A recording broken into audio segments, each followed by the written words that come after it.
Hi, this is your girl Annette, and we are talking to Peace Corps volunteers. So the Peace Corps is a service, excuse me, a service opportunity for motivated change makers to immerse themselves in a community abroad, working side by side with local leaders to tackle the most pressing challenges of our generation. The Peace Corps mission is to promote world peace and friendship by fulfilling three goals. One, to help the people of interested countries in meeting their need for trained men and women. Two, to promote a better understanding of Americans on the part of the people served. And three, last but not least, which we're handling in this series, is to help promote a better understanding of other peoples on the part of Americans. And today we have Saba Alemanu. Alamayu. Alemayu. Ooh, I was like, I'm gonna get it, I'm gonna get it. Welcome. Thank you for joining me today. Thank you for having me, Annette. Appreciate it. So please share a little bit about yourself, your name, and where you served. Yes, my name is Saba Alamayu. It's actually Ethiopian, so I'm half Ethiopian. And I had the pleasure of serving in Ethiopia from 2016 to 2018 as a Peace Corps volunteer and also as one of the last master's international students through my graduate school at Cornell. So I kind of had a double folded experience in Peace Corps during my time there. Nice. That was cool. Did you work that out before going to your country of service or while you were in? Right beforehand. So I completed all of my graduate coursework and then did focus on my master's thesis while I was in country. Okay, that is awesome. I didn't even know that that was a thing, but it makes sense. What was your major? My major is in international development with a focus on gender, youth empowerment, and inclusion and diversity. Nice. Did that include any of the projects or initiatives that you had in country? Yes, that was basically the main threshold of my focus when I was there. I was an agricultural and environmental volunteer, but I took all of those aspects of that position and then had the focus of gender kind of sewn throughout each of my projects. So I did projects varying from creating a female farming co-op to then working in the school system and really pushing menstrual hygiene management for the high school. And that's what I actually focused my thesis on. And through a lot of that work there, the community support, about a year and a half of work and due diligence and getting buy-in from the community, we were granted, I submitted a grant to develop a menstrual hygiene management curriculum for the school. Okay. That was also translated and did an analysis with the girls, over 500 participants. And then we also were able to build a brand new female latrine with running water and attach 2 menstrual rooms to the side of that. So they had a location right in the middle of campus because their bathroom before was like in the middle of the woods. Yeah, out of the field. Which posed a lot of dangerous situations for the girls to go there. So getting all of that together, we built this community that was really supportive of young high school girls during menstruation, supportive of them emotionally, being able to help them with any supplies or pads, materials. We did a lot of workshops on creating your own menstrual hygiene pads, just kind of the biology behind it, and, the emotional piece behind it as well. So that kind of took a long time, but that's what I ended my Peace Corps service on, in between the civil-esque war that happened. While you were in service. Yeah. All right, that's awesome. That sounds like a huge initiative. It was. It took, like I said, I had amazing mentors in my town. I worked with really amazing leaders in the Educational Bureau, in the Agricultural Bureau, in the health system that really were pushing and wanting change. And a lot of them were younger, around my age, that were working in these higher level positions, that were just very accepting of different outlooks on life, and really an amazing mentor, Mesfin Bashir. He was my go-to. He was my partner in crime, and then also amazing principals, Haptamariam McConan, who we still talk to this day and check in. But without that community support on all fronts, like this wouldn't have happened, and it wouldn't still continue to this day. Right. Are those connections that you created, developed, or that were connected to your university, or that you yourself had to create and kind of, what is it, like groom, Mm-hmm. to provide that service? Mm-hmm. Yeah, those were all relationships that I had to groom. This is my second site. I had to move sites Okay. during my first 6 months due to some issues. And so this was my second site that I went to and kind of started all over again. And Mesfin Bashir, who was my, counter operative in all of this, he was not assigned to me. And I kind of worked with him. He was my Amharic teacher when I was in site. And I mean, his English was flawless. So that helped me as well. And so through him, and he was a teacher at the school, also an English teacher at the school. And through him, he was able to help me make a lot of connections, down to, finding a builder, a contractor to build and completely new infrastructure in the middle of this high school campus with running water that would then, the clean water that would filter out into the organic garden that we created that was run by the female gender club. So it's all these moving pieces together where community is your number one priority. Right. If you don't build those relationships, if you don't learn basically and become part of the community, you are kind of stuck in what you're doing. You are correct. That is awesome. That integration into community, it takes nurturing, it takes time. And those first 3 to 6 months up to a year, you kind of, sometimes some volunteers spend that first year basically getting to know the people in their community before they can even like really start or get into the meat and potatoes. Mm-hmm. So what was the language in Ethiopia? Well, there's a couple. There's actually a lot. But in the region, I was in Amhara region, so they spoke Amharic there. That was the language that I learned. Mm-hmm.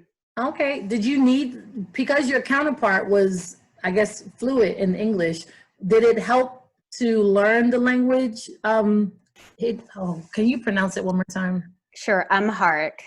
Amharic. Okay. So did that help or assist? Oh yeah, because he would constantly correct me when I was wrong. I was bold. I wasn't the best Amharic speaking volunteer out there, even though I'm half Ethiopian. English was spoken in the household when my parents immigrated over. But yeah, he would be constantly correcting me when I was speaking, and he would really push me to speak as well, and he gave me that courage to do that. And the times that I would have to go off on my own and speak with the girls in our gender club, that was me translating as best as I could. But without that support, and like I said, without the community support, a lot of these things would have just never gotten off the ground. Right. Okay, so are there any things about your service that you would change or improve if you could do it all over again? I don't know if I would change anything. I think I would just really be more bold in my movements. you know, at the beginning, you're just kind of a little intimidated. And then I was again after moving to, like I said, this was my second site that I went to. And just kind of really, I think I would just really get out there more. Just, you know, I would stay home during the weekend, mostly with my family that I lived with, the Muslim family that I lived with, who were amazing and great and opened up my eyes to a new world. And as a Christian living with a Muslim family, I mean, there was no difference. And that's how a lot of it is in Ethiopia. We have Orthodox, which is Christian, which is what I was baptized as. And then there's a lot of a Muslim population too. And there's so much integration within families and religion. It's not a big deal there. You will have, you know, a Muslim mom marrying a Christian dad or vice versa. And so throughout their family structure and network, the intermix of religion is just really beautiful. I mean, and that's something that we as a humanity should really take into consideration. Just, Yeah. you know, That the basis of most religions, the bottom, at the bottom or the top, however you want to see it, is love. If you're moving, then it should be received as just that, and whatever you're representing or whatever you're identifying as your belief or your creed. If you're moving in love, then it should be easy. It should be, because then that love comes with a respect and an open door of understanding, and understanding that these religions actually overlap. Right, right. And, you know, at the core basis, like you said, is love. I, before we started this interview, I had a reminder on Facebook of a post that I had made, and it was me talking about a Christian celebrating a Muslim holiday, you know, in the best sense that I could, with my family, because they are Muslim, not participating necessarily in the religious aspects of it, but being there as a person and being supportive. And the same thing with my family. You know, the post talks about me being there and being supportive, but then also the family supporting me. And I wrote when I was sick, I was really sick. I had like bad bronchitis one time. And my father, he came up to me, my host father came up to me and was like, when you're sick, I'm sick. When you don't feel well, I don't feel well. And when you're happy, I'm happy.